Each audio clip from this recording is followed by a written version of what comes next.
नमस्कार, मैं हूं आपके साथ दीपक भदौरिया। रुक करते हैं खबरों की ओर। उत्तराखंड पधारने पर केंद्रीय सड़क परिवहन एवं राजमार्ग मंत्री नितिन गडकरी का मुख्यमंत्री पुष्कर सिंह धामी ने पंतनगर एयरपोर्ट उधम सिंह नगर पर शॉल उड़ाकर स्वागत और अभिनंदन किया। इसके बाद केंद्रीय मंत्री नितिन गडकरी और सीएम धामी टनकपुर के लिए रवाना हुए। इस मौके पर केंद्रीय मंत्री टनकपुर में 2200 करोड़ की विभिन्न राष्ट्रीय राजमार्गों का लोकार्पण और शिलान्यास कर रहे हैं।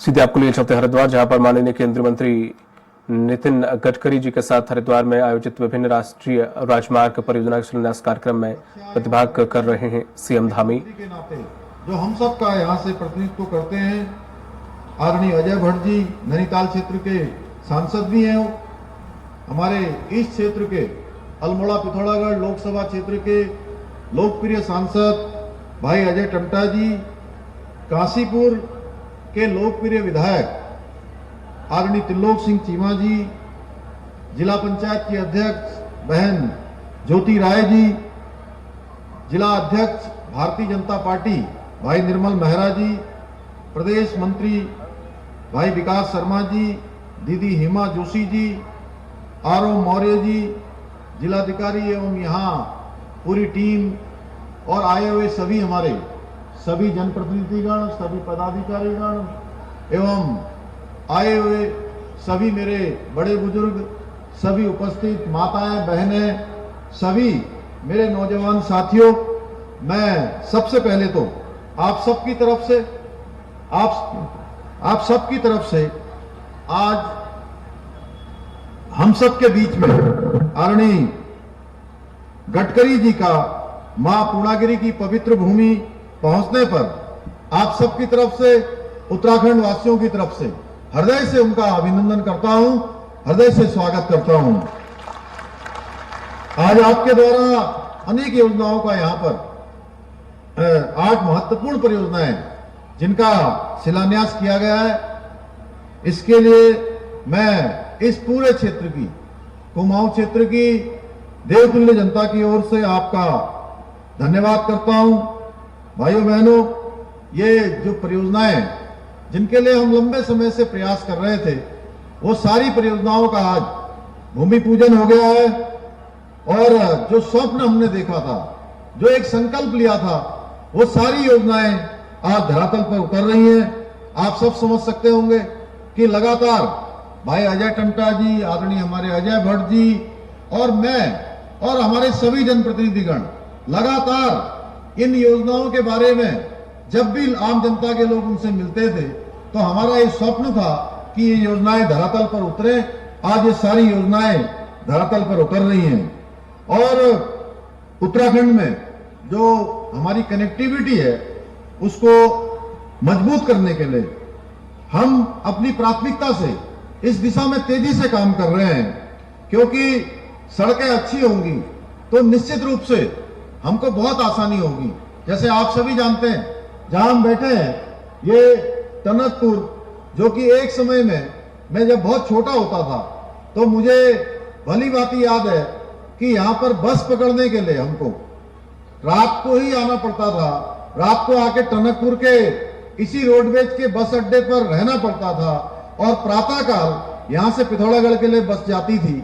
और आज जब हम तुलना करें कुछ सालों पहले, हमको पिथौरागढ़ जाने में कितनी परेशानियों का यहाँ से सामना करना पड़ता था। उसके बाद हम पिथौरागढ़ से जब टनकपुर तक पहुंचते थे और टनकपुर से हमको रुद्रपुर जाना है, हरिद्वार जाना है, देहरादून जाना है या रामपुर मुरादाबाद होते हुए या हमको दिल्ली जाना है, तो कितनी कठिनाइयों का हमको सामना करना पड़ता था। भाइयों बहनों, बिल्कुल कमर टेढ़ी हो जाया करती थी। मैं स्वयं कई बार देहरादून जाता था खटीमा से, तो कई घंटे लग जाते थे। लेकिन अब एक दिन मैं देहरादून से यहाँ टनकपुर कार्यक्रम के लिए आ रहा था, एक कार्यक्रम कहीं बीच में था, यही हेमा जोशी जी यहाँ बैठी हैं, दीदी हमारी, ये कह रही थी मुझसे कि मैं भी टनकपुर आज भैया तुम्हारे कार्यक्रम में आ जाऊंगी। और जब मैं यहाँ 3 बजे टनकपुर पहुंचा तो मुझसे पहले हेमा दीदी देहरादून से टनकपुर पहुंच गई थी, जहां जाने के लिए हमको 14-15 घंटे लगते थे। यह आपके शानदार जो आपका काम करने का तरीका है, जिस प्रकार से आपने इस डिपार्टमेंट को, इस पूरी कार्य संस्कृति को बदलने का काम किया है, निश्चित रूप से यह अभूतपूर्व है। इसकी जितनी प्रशंसा की जाए उतनी कम है। और आज केवल हम लोग ही नहीं प्रशंसा कर रहे हैं। आज जब हम लाभार्थी सम्मेलनों में जाते हैं कि कितने लोगों को हमारे जो सरकार की योजना है उनका लाभ मिला है, तो मैं कह सकता हूं कि देश के अंदर एक भी व्यक्ति ऐसा नहीं है जिसको सरकार की किसी न किसी योजना के कारण से लाभार्थी होने का अवसर न मिला हो। यानी कि हर एक व्यक्ति लाभार्थी है। भारतीय राष्ट्रीय राजमार्ग प्राधिकरण और लोक निर्माण विभाग द्वारा मिलकर अनेक परियोजनाओं पर अभी काम किया जा रहा है। अभी हाल में ही विभाग के साथ बैठक कर प्रदेश के जितने भी सभी निर्माणाधीन और आगे होने वाले काम हैं उनकी हमने समीक्षा की है। कुछ आपने हमको अभी आगे जो काम करने हैं उसके बारे में भी बताया है। बहुत सारी जगह पर अभी एनओसी देनी है हमको, और आपने कहा है कि 10,000 करोड़ रुपए से भी ज्यादा की स्वीकृति आप तत्काल भारत सरकार से हमको राज्य के लिए विभिन्न योजनाओं के लिए दे देंगे। मैं आभारी हूं आपका कि अभी आपने 16,000 करोड़ रुपए की 59 परियोजनाएं रोपवे की हमारी जो है स्वीकृति की ओर बढ़ा दी है, वो हमको स्वीकृति मिल जाएगी। इसके अलावा अनेक परियोजनाओं पर काम हो रहा है। आज आप सभी को जानकर प्रसन्नता होगी कि प्रदेश में जारी विकास कार्यों की स्थिति संतोषजनक है, और मुझे आशा है कि सभी परियोजनाएं तय समय पर पूरी होंगी। हमारी चार धाम सड़क परियोजना की तरह ही मानसखंड कॉरिडोर को भी राज्य का जो फ्लैगशिप प्रोजेक्ट तय कर इस पर हमने कार्य प्रारंभ कर दिया है। और आने वाले समय में ये हमारा जो टनकपुर का एक केंद्र है, जहां से आज हमने आदरणीय नितिन गडकरी जी से अनुरोध किया कि इस क्षेत्र पर जहां मां पूर्णागिरी का ये धाम है, और मैं कह सकता हूं पूरे उत्तराखंड में केवल हरिद्वार में कई करोड़ों लोग साल भर में आते हैं क्योंकि कांवड़ यात्रा होती है, और उस कांवड़ यात्रा में हरिद्वार में 4 करोड़ से भी ज्यादा लोग इस वर्ष आए। लेकिन उसके अतिरिक्त अगर हम सारे धार्मिक स्थलों को देख लें तो सर्वाधिक अगर फुटफॉल कहीं पर होता है तो इस टनकपुर में होता है, जहां 50 लाख की संख्या जो है पूरे वर्ष भर पूरे देश और दुनिया से आने वाले श्रद्धालुओं की होती है, मां पूर्णागिरी का दर्शन करते हैं। आदरणीय प्रधानमंत्री मोदी जी के और आदरणीय सड़क परिवहन मंत्री नितिन जी के मार्गदर्शन में हमारे सीमांत इलाकों में आज सड़क का नेटवर्क बन रहा है। तेजी से वहां तक सड़कें जा रही हैं, सुविधाएं पहुंच रही हैं, विकास जा रहा है। और सामरिक दृष्टि से भी यह अति महत्वपूर्ण सड़क नेटवर्क की जरूरत जो कई सालों से जहां महसूस की जा रही थी, आदि कैलाश तक जाने वाली सड़कों का निर्माण हो रहा है। जौलीकौंग तक सड़क पहुंच गई है, गुंजी तक सड़क पहुंच गई है। अभी अभी हाल ही में आदरणीय प्रधानमंत्री जी ने भी वहां पर अपना दौरा किया, और वो भारत के पहले प्रधानमंत्री हैं जो 18,000 फुट की ऊंचाई पर पहुंचकर आदि कैलाश और पार्वती कुंड के उन्होंने दर्शन किए हैं। भाई अब रुक करते हैं खबरों की ओर। राजधानी देहरादून में दून अस्पताल में ओपनल और टीडीएस के कर्मचारियों के हड़ताल पर जाने की वजह से अस्पताल प्रशासन को भारी दिक्कतों का सामना करना पड़ रहा है।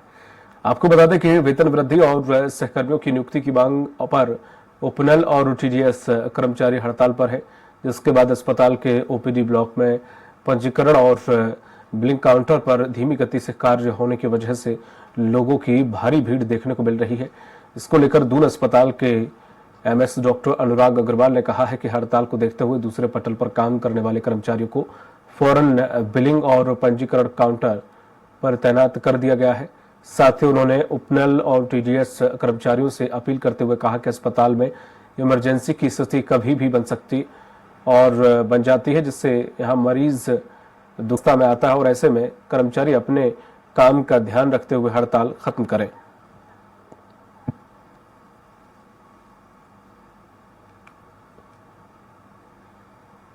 और हम अपने लेवल पर इसको हमारे मरीजों पर इसका असर ना पड़े, क्योंकि यहाँ दून मेडिकल कॉलेज में बहुत ज़्यादा मरीज दूर पहाड़ से या आसपास के ज़िलों से आते हैं। तो इन सबको देखते हुए हम लोगों ने कुछ जो हमारे दूसरे पटल पर कर्मचारी काम करते हैं उन सबको भी इमीडिएट जो हमारे बिलिंग सेक्शन है, रजिस्ट्रेशन सेक्शन है, वहाँ पर उन लोग की ड्यूटी एक्स्ट्रा लगाई गई। और अधिक जानकारी के साथ इसी खबर पर जुड़ गए हैं सहयोगी गिरीश। गिरीश, क्या है पूरा मामला? देखिए, राजधानी देहरादून का सबसे बड़ा अस्पताल दून मेडिकल कॉलेज अस्पताल, जहां पर जो है उपनल कर्मचारी और जो संविदा कर्मचारी है वो जो है हड़ताल पर है। स्ट्राइक का उन्होंने ऐलान किया है, स्ट्राइक की कॉल की है। ऐसे में देखा जा रहा है कि क्योंकि जिस तरह से सबसे बड़ा अस्पताल होने के चलते राजधानी देहरादून ही नहीं बल्कि दूर दराज से लोग यहाँ पर आते हैं और ट्रीटमेंट करवाने के लिए हजारों मील चलकर राजधानी देहरादून पहुंचते। ऐसे में खासी दिक्कतों का सामना इस वक्त मरीजों को भी करना पड़ रहा है, क्योंकि जिस तरह से उपनल कर्मचारी और टीडीएस कर्मचारी हड़ताल पर है। देखिए, मांग एक ही है कि वेतन वृद्धि और जो सहकर्मी है उनकी जो है नियुक्ति हो। ऐसे में जिस तरह से जो उपनल कर्मचारी है, तमाम कर्मचारी हड़ताल पर गए हैं, ऐसे में अस्पताल प्रबंधन को, अस्पताल प्रशासन को खासी दिक्कतों का भी सामना इस दौरान करना पड़ रहा है, क्योंकि हजारों की संख्या में प्रतिदिन मरीज दून मेडिकल कॉलेज अस्पताल में आते हैं और जिस तरह से ओपीडी भवन में बिलिंग और पंजीकरण के लिए लंबी लंबी कतारें जो है तस्वीरों में जो हमारे दर्शक हैं वो देख सकते हैं किस तरह से जो है लंबी लंबी कतारों में मरीज खड़े हैं, अपनी बारी का इंतजार कर रहे हैं। लिहाजा इसलिए क्योंकि जिस तरह से उपनल कर्मचारी और टीडीएस कर्मचारी हड़ताल पर, उससे खासी दिक्कतों का, जैसे मैंने बताया, सामना करना पड़ रहा है। अब देखने वाली बात होगी कि अस्पताल प्रबंधन इस पर कब तक संज्ञान लेता है। हालांकि जो दून मेडिकल कॉलेज के एमएस डॉक्टर अग्रवाल हैं, उन्होंने अपील भी की है जो कर्मचारी जो है हड़ताल पर हैं, और साफ तौर पर कहना है डॉक्टर अग्रवाल का कि जल्दी से काम पर लौट जाएं, अन्यथा क्योंकि अस्पताल प्रबंधन उनकी जगह, क्योंकि मौजूदा समय की अगर बात करें तो जो और पटल पर काम कर रहे हैं उनको जो है तैनाती की गई है, क्योंकि जिस तरह से मरीजों को खासी दिक्कतों का सामना करना पड़ रहा है। अस्पताल प्रबंधन नहीं चाहेगा कि जो अस्पताल में मरीज आ रहे हैं दूर दराज से, उनको किसी भी मुश्किलों का सामना करना पड़े। ऐसे में जो दूसरे पटल पर काम कर रहे हैं कर्मचारी, उनको फौरन जो है बिलिंग काउंटर और पंजीकरण काउंटर में लगाया गया है। लेकिन देखने वाली बात होगी कब तक अस्पताल प्रबंधन इस पर संज्ञान लेता है। और ये कोई नई मांग नहीं है, पिछले लंबे समय से उपनल कर्मचारी वेतन वृद्धि सहित तमाम अन्य मांगों को लेकर विरोध प्रदर्शन कर रहे हैं। जी, जानकारी के लिए बहुत बहुत शुक्रिया आपका गिरीश। उत्तराखंड में आगामी लोकसभा चुनाव की तैयारियों को लेकर कांग्रेस पूरी तरह से जुट चुकी है। वहीं यूथ कांग्रेस अब प्रदेश कांग्रेस के साथ कंधे से कंधा मिलाकर उत्तराखंड में काम कर रही है। तो इसी को देखते हुए यूथ कांग्रेस अग्निवीर योजना के विरोध में पदयात्रा का आयोजन कर रही है। तो वहीं भाजपा के प्रवक्ता नवीन ठाकुर ने कहा है कि देश में अधिकांश युवाओं को नौकरी मिल चुकी है, कांग्रेस को शायद दिखाई नहीं दे रहा है। कांग्रेस पार्टी के लोग सुबह उठे और देखें कितने युवा देश में अग्निवीर योजना को लेकर तैयारी कर रहे हैं। उन्होंने कहा है कि कांग्रेस पार्टी पैदल हो चुकी है और इसलिए वह पूरे प्रदेश में पैदल यात्रा निकाल रही है। को जो है अधिकांश नौकरी मिल चुकी है और कांग्रेस को नहीं दिख रहा है। शायद अभी भी जो है कांग्रेस के लोग उठे, वो तो सुबह से 5 स्टार संस्कृति में रहने के आदी हैं। कांग्रेस के लोग सुबह उठते नहीं है, सुबह उठे 5 बजे देखे सड़कों पर कितने युवा तैयारी कर रहे हैं और आंकड़े देखें कि उत्तराखंड से कितने युवाओं ने अग्निवीर में जो है भर्ती प्रक्रिया को अपनाया और वो भर्ती हुए हैं। निश्चित तौर पर कांग्रेस जो है पैदल हो चुकी है, इसलिए वो पदयात्रा निकाल रही है। इस प्रदेश की जनता ने, इस देश की जनता ने कांग्रेस को पदयात्रा लायक ही छोड़ा है और इससे ज्यादा कुछ नहीं हो रहा है। हल्द्वानी के बनभूलपुरा में हुए दंगे में नगर निगम की जेसीबी समेत बड़ी संख्या में वाहनों को आग के हवाले कर दिया गया था। पुलिस ने इस पूरे मामले में मलिक बगीचे पर अवैध कब्जा जमाने वाले अब्दुल मलिक को नगर निगम के हुए नुकसान की भरपाई करने के संबंध में नोटिस जारी किया है। डीएम नैनीताल और नगर निगम के प्रशासक वंदना सिंह ने बताया कि नुकसान का आकलन किया गया है। 2 करोड़ 44 लाख रुपए का आकलन फिलहाल किया गया है, जिसका नोटिस अब्दुल मलिक को दिया जाएगा और उनसे नुकसान की भरपाई की जाएगी। वहीं दंगा प्रभावित क्षेत्र बनभूलपुरा में 127 शस्त्र लाइसेंस सस्पेंड कर दिए गए हैं, क्योंकि पुलिस और इंटेलिजेंस की रिपोर्ट के आधार पर यह कार्रवाई की गई है। वहीं अन्य और लाइसेंस को भी चेक किया जा रहा है। यदि उनमें गड़बड़ियां पाई जाती हैं तो उनके विरुद्ध भी कार्रवाई होगी। 2 करोड़ 44 लाख का एक असेसमेंट करके प्रारंभिक नोटिस अब्दुल मलिक के नाम पर निकाला गया है। वो विधिवत रिसीव करवाया जाएगा और उसके बाद वसूली की कार्रवाई करेंगे। कुछ लाइसेंस भी कैंसिल हुआ है टोटल? उनके 127 लाइसेंस हमने कैंसिल किए, सस्पेंड करे हैं अभी पुलिस रिपोर्ट के आधार पर। उसके बाद उनको नोटिस वगैरह की प्रक्रिया होगी तो फाइनल कैंसिलेशन की। हल्द्वानी के बनभूरपुरा में मलिक के बगीचे में अतिक्रमण हटाने पहुंची फोर्स और नगर निगम की टीम पर पथराव और उसके बाद आगजनी दंगे करने के बाद क्षेत्र में कर्फ्यू लगा दिया गया।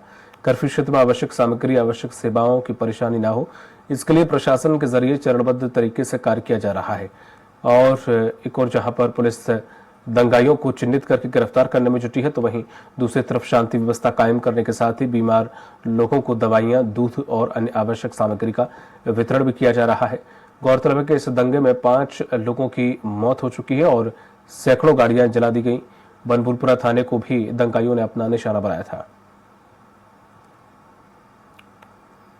जो दंगाई थे जिन्होंने ये बलवा किया है, उपद्रव किया है, उनमें जो चिन्हित लोग किए गए हैं फुटेज के आधार पर, वीडियोस के आधार पर उनको चिन्हित करने का काम, उसमें वैधानिक कार्रवाई करने का काम पुलिस कर रही है।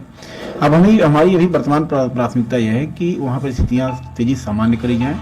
वहाँ जो मूलभूत आवश्यकताएं हैं, बिजली पानी की सप्लाई है, चाहे राशन की सप्लाई है, सब्जी दूध है, इनको हर घर तक पहुँचा दिया जाए। और जैसे जैसे स्थिति सामान्य होती जा रही है वैसे कर्फ्यू में ढील देने का काम जिला प्रशासन द्वारा किया जा रहा है। मेरी लोगों से यही अपील है कि शांति बनाए रखें। कुछ लोगों के द्वारा अभी चारे की डिमांड भी की जा रही है, कुछ जानवर भी हैं यहाँ पे हैं, तो अभी हमने बात करी है तो थोड़ी देर में हमको चारा भी अवेलेबल हो जाएगा, ताकि जानवर वगैरह जो भी अंदर होंगे उनको भी हम उपलब्ध करा देंगे। स्थितियाँ जैसे सामान्य होती जाएंगी वैसे वैसे हम लोग उसमें ढूल भी दी जाएगी। क्षेत्र में किस प्रकार की कोई ऐसी कोई गतिविधि देखने को मिली आपको, या माहौल वहाँ शांत देखने को मिला? देखिए, अभी तो सारी फोर्स वगैरह सब तैनात है और अगर कोई अवांछित तथ्य होंगे तो डेफिनेटली उसको रोकने के लिए कर्फ्यू लगाया गया है। नैनीताल में आईएससी 12वीं बोर्ड परीक्षा पहले दिन शांतिपूर्ण ढंग से संपन्न हुई, जिसमें 300 छात्र शामिल हुए। पहला प्रश्न पत्र आसान रहने से विद्यार्थी खुश नजर आए। वहीं सेंट जोसेफ कॉलेज के प्रधानाचार्य ब्रदर हक्टर पिंटो ने बताया कि उनके विद्यालय में 88 छात्र परीक्षा में शामिल हुए और परीक्षा 3 अप्रैल तक जारी रहेगी। उन्होंने बताया कि इस सत्र की परीक्षा पिछले सत्रों की तुलना में जल्द शुरू हुई है, इसलिए मई में परीक्षा परिणाम घोषित हो जाएंगे। सर, आज का paper was comparatively easy because we expected a difficult paper, but it was easier as compared to what we expected, but definitely not what we thought we would be able to achieve. The paper was good, but I would say not up to the mark. There were certain tricky questions that were asked in the paper. आया था और कल literature का paper. सीमांत जनपद उत्तरकाशी, जहां network के अभाव में आज भी कई गांव परेशान हैं, जिसका सीधा असर आज की युवा पीढ़ी पर पड़ रहा है, जिसके कारण शिक्षा के नाम पर यहां बड़ी मात्रा में पलायन भी हुआ है। छात्रों की पीड़ा को देखकर युवाओं ने डिजिटल लाइब्रेरी स्थापित की है, जिसमें निःशुल्क वाईफाई के साथ छात्रों को आधुनिक तकनीक के साथ परीक्षाओं की तैयारी का मौका दिया जा रहा है। जनपद के दूर दूर से क्षेत्रों से छात्र छात्रा अपना करियर बनाने के लिए पढ़ाई कर रहे हैं और कई ऐसे छात्र जो गरीबी के कारण पढ़ नहीं पाते थे, यहां उनको पढ़ने का मौका मिल रहा है।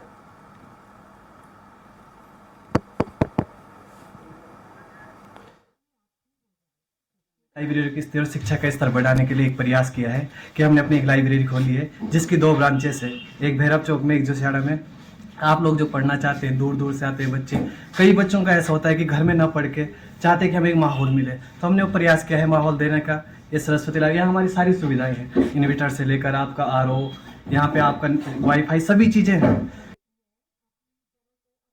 तो यहाँ पे लाइब्रेरी में एक अच्छा माहौल रहता है और घर से काफ़ी पास भी है लाइब्रेरी, तो काफ़ी टाइम निकल जाता है यहाँ पढ़ने के लिए। और मतलब यहाँ पे माहौल भी इतना अच्छा है कि मतलब घर में इतना नहीं निकल पाता है टाइम पढ़ाई के लिए, यहाँ पे काफ़ी 7 से 8 घंटे निकल जाते हैं पढ़ाई के लिए। तो बहुत अच्छी लाइब्रेरी खुलना एक बहुत अच्छा वो है।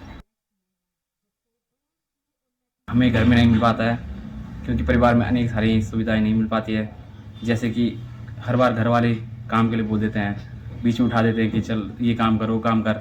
लाइब्रेरी में एक शांत माहौल है जिससे हमें पढ़ने में सुविधा मिल जाती है। कितने घंटे पढ़ते हैं? लगभग 8 से 10 घंटे। काशीपुर में कोचिंग जा रही छात्रा पर एक युवक ने हमला कर दिया और मौके से फरार हो गया। घटना से गुस्साए हिंदूवादी संगठनों के नेता कोतवाली पहुंचे और आरोपी को तत्काल गिरफ्तार करने की मांग की। युवती के परिजनों की ओर से तहरीर देने की तैयारी की जा रही है। हमलावर दूसरे समुदाय का है। छात्रा अपनी बहन और एक अन्य सहेली के साथ कोचिंग सेंटर जा रही थी। इसी बीच एक युवक आया और उसने पूजा कर दराती से घातक वार कर दिए। अचानक हुई घटना से वहां पर अफरा तफरी मच गई। हमलावर मौके से फरार हो गया। बताया गया है कि हमलावर अपने एक साथी के साथ बाइक पर आया था। गंभीर रूप से घायल को अस्पताल में भर्ती किया गया, जहां से उसे एक निजी अस्पताल में रेफर कर दिया गया। कोतवाल मनोज रतूड़ी ने आक्रोशित लोगों को आश्वस्त किया है कि आरोपी को जल्द ही गिरफ्तार कर लिया जाएगा। समाज सेवी गगन कंबोज ने कहा है कि यह युवक पहले भी छात्रा के परिजनों पर हमला कर चुका है।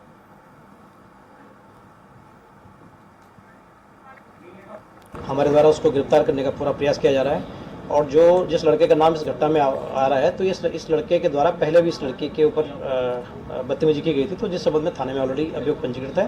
क्योंकि उस समय नाबालिग था तो नाबालिग के धाराओं में इसके ऊपर अभियोग पंजीकृत किया गया था और ये जेल गया था, उस मैटर में न्यायिक हिरासत में गया था। फिलहाल ये अभी बेल पे है। आज इस द्वारा घटना की गई, तुरंत हम अरेस्टिंग करेंगे और गिरफ्तार। राजधानी देहरादून के रायपुर क्षेत्र में खड़ी बस में आग लगने का मामला सामने आया। इस भीषण आग से मौके पर मौजूद लोगों में अफरा तफरी का माहौल बन गया। आग इतनी भीषण थी कि देखते ही देखते सड़क के किनारे खड़ी बस जलकर खाक हो गई। हालांकि बस से फैली इस आग पर कुछ देर में काबू पा लिया गया। वहीं सड़क के किनारे खड़ी बस को देखने राहगीरों की भीड़ जुट गई। हालांकि इस घटना से जान माल का कोई नुकसान नहीं हुआ है। वहीं बस में लगी आग की वजह सब तक सामने नहीं आ पाई है।